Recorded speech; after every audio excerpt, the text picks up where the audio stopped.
Hello everyone, कैसे हैं आप सब। उम्मीद है कि स्वस्थ होंगे और मस्त होंगे, अपने एग्ज़ाम की भी तैयारी करते होंगे।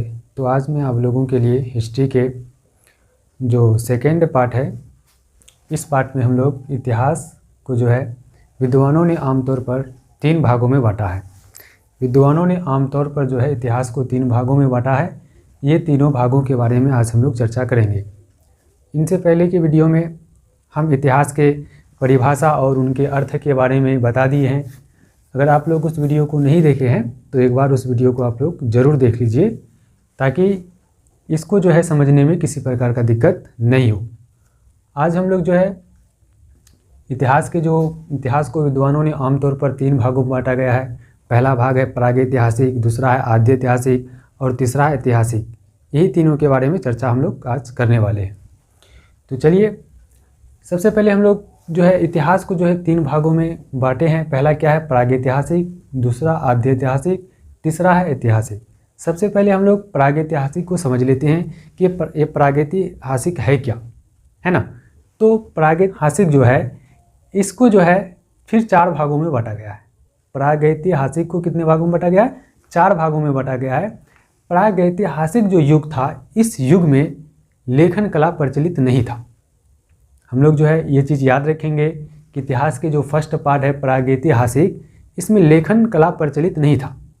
लोग जो थे वो लोग क्या करते थे, खाद्य संग्राहक लोग थे। यानी वो लोग अपना भोजन वगैरह हमेशा अपना भोजन खोजने के तलाश में रहते थे और हमेशा वो खाद्य को यानी भोज्य पदार्थ को वो संग्रहण करते थे, इकट्ठा करते थे, यानी वो जमा करते थे भोज्य पदार्थ को। तो प्रागैतिहासिक काल में जो भी लोग थे वो लोग क्या करते थे, खाद्य संग्राहक थे, यानी खाद्य को इकट्ठा करते थे, घूमते फिरते रहते थे और जहाँ पर जो भोजन उसको मिलता था, जैसे कि कच्चा मांस हो गया, मछली हो गया, मेवे हो गया, है ना, जामुन हो गया, बीज हो गया, ये सब चीज़ों क्या करते थे, खाते थे।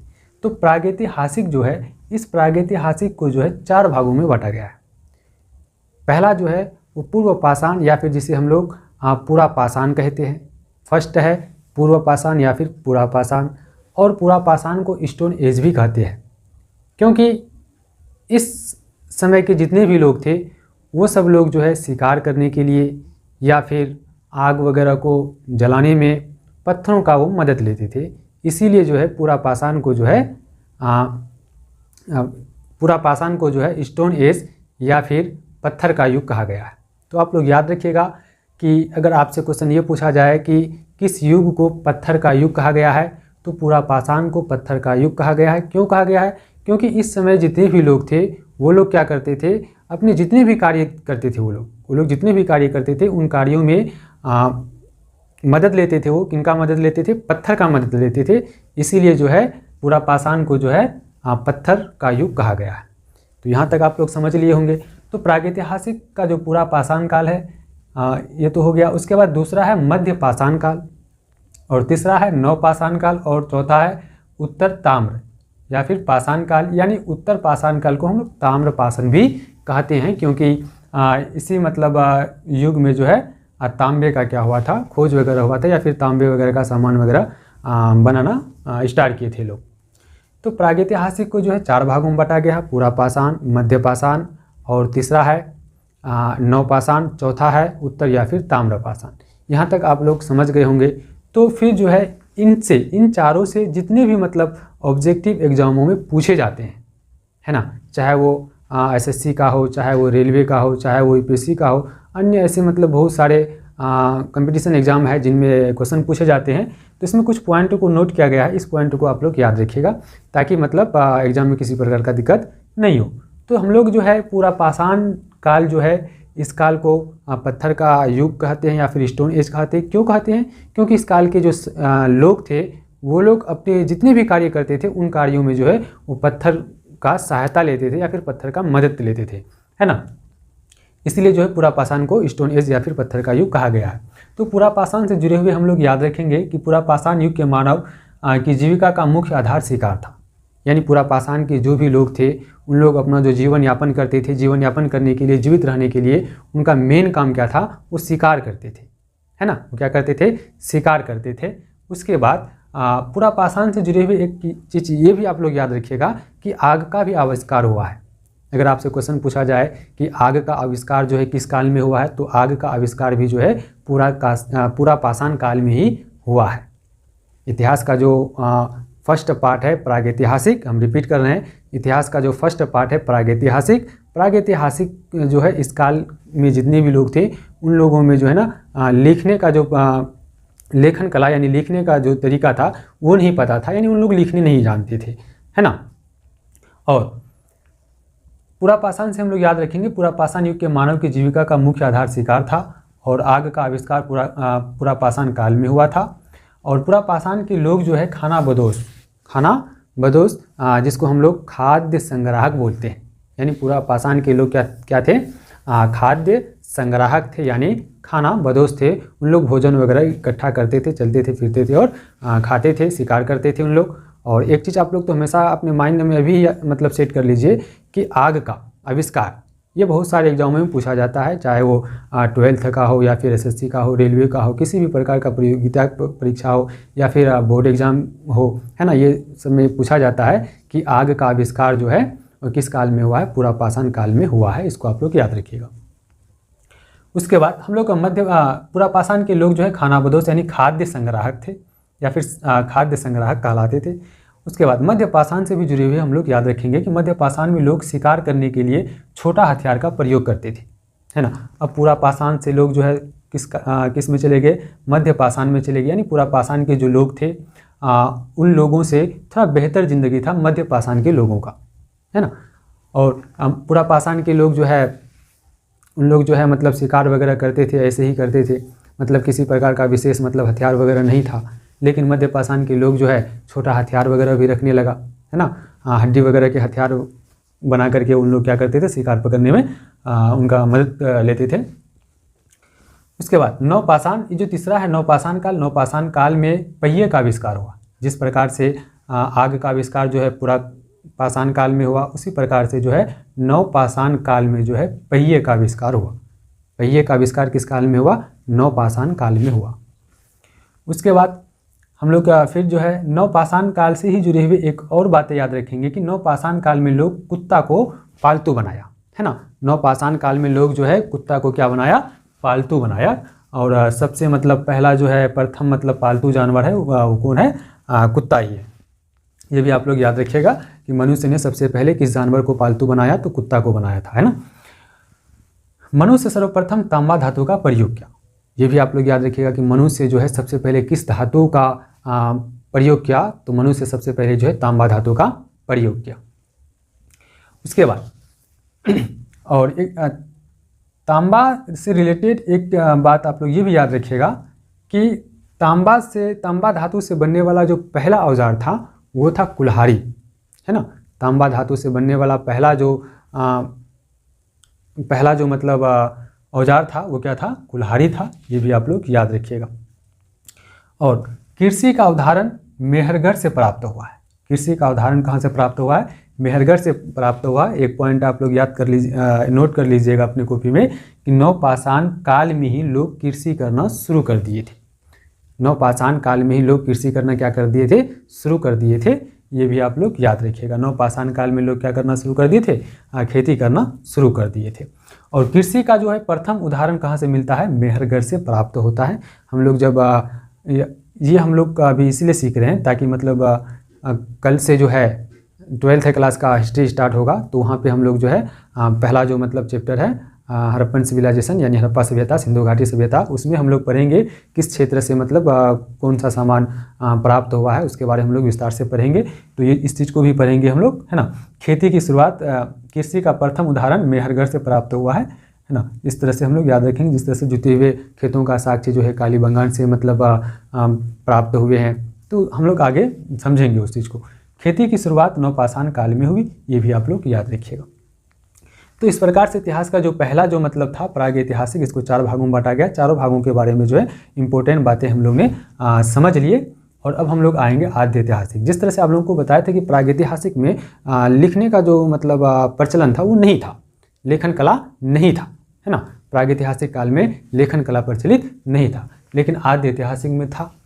आद्य ऐतिहासिक में लोग जो है आद्य ऐतिहासिक में लोग पढ़ने लिखने के लिए जानते थे, है ना, लेखन कला प्रचलित था, लेकिन उसको हम लोग समझ नहीं पाते हैं, उसको हम लोग पढ़ नहीं सकते हैं, ये भी कह सकते हैं हम लोग।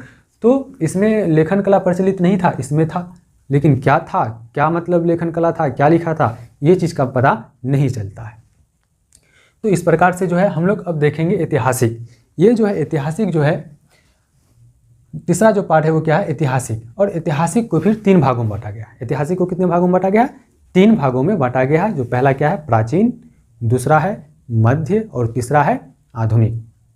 इस तरह से आप लोग याद रखिएगा कि पहला प्राचीन, दूसरा क्या है मध्य, तीसरा क्या है आधुनिक है। और यहाँ पे जो है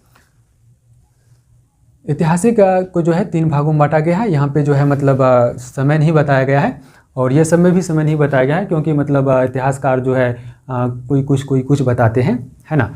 तो इसमें हम लोग, लेकिन इसका हम लोग याद रखेंगे, प्राचीन इतिहास का जो समय है वो है कि प्राचीन इतिहास का जो समय है वो 2500 BC से 712 AD, यानी ये जो काल है 2500 BC से 712 AD, ये है प्राचीन इतिहास, है ना। और दूसरा जो है वो क्या है, मध्य इतिहास है। ये जो मध्य इतिहास है ये है 712 AD से 1707 AD तक। और आधुनिक इतिहास का जो समय है वो है 1707 AD से 1947 AD तक। प्राचीन इतिहास का जो समय है वो 2500 BC से 1712 AD, और मध्य इतिहास का जो समय है वो 712 AD से 1707 AD। आधुनिक इतिहास का जो समय है 1707 AD से 1947 AD।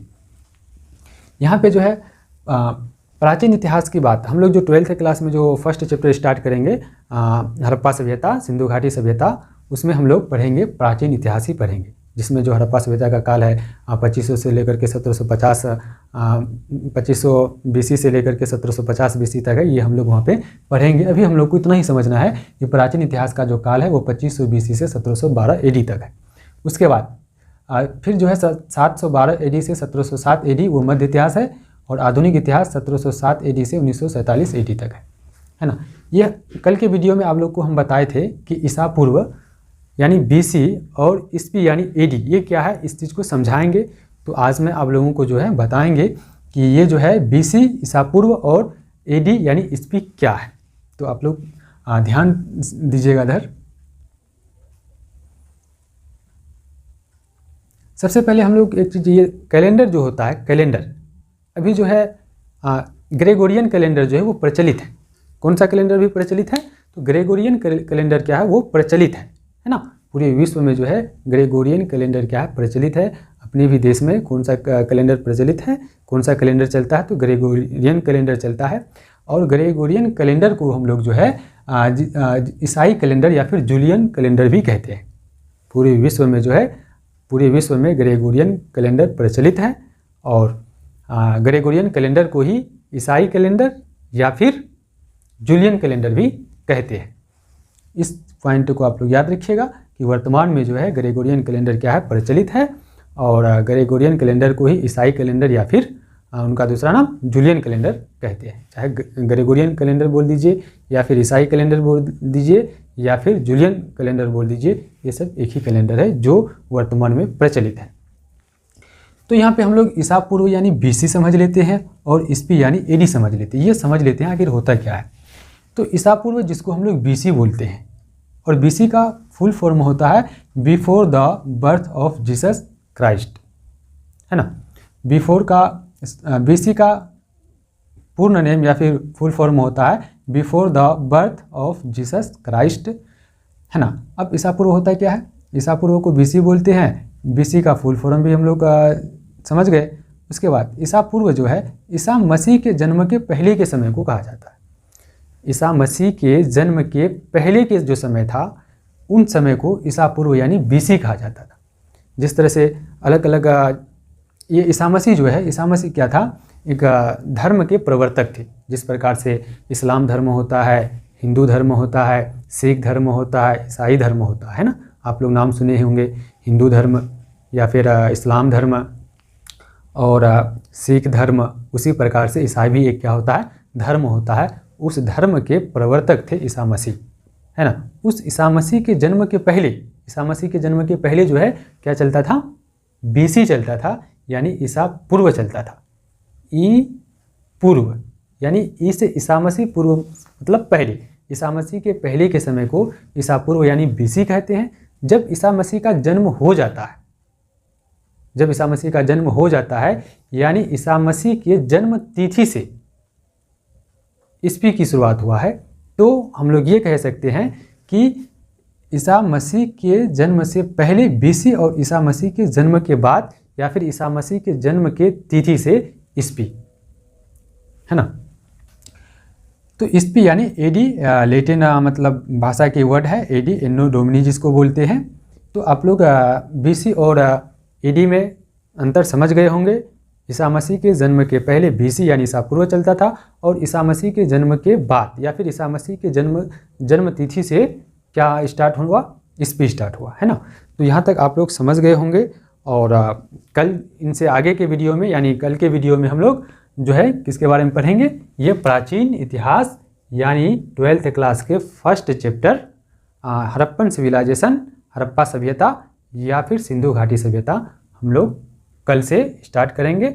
और आप लोगों को जो है कंटिन्यू मतलब बने रहना है। और जिन भी मतलब स्टूडेंट को जिस भी प्रकार का वीडियो चाहिए, जिस भी टॉपिक पर चाहिए, आप लोग हमें कमेंट करके ज़रूर बताइए। और आप लोग जो है अपने दोस्तों को भी शेयर कीजिए, ताकि आपके शेयर करने से उनका भी कुछ फ़ायदा हो जाए।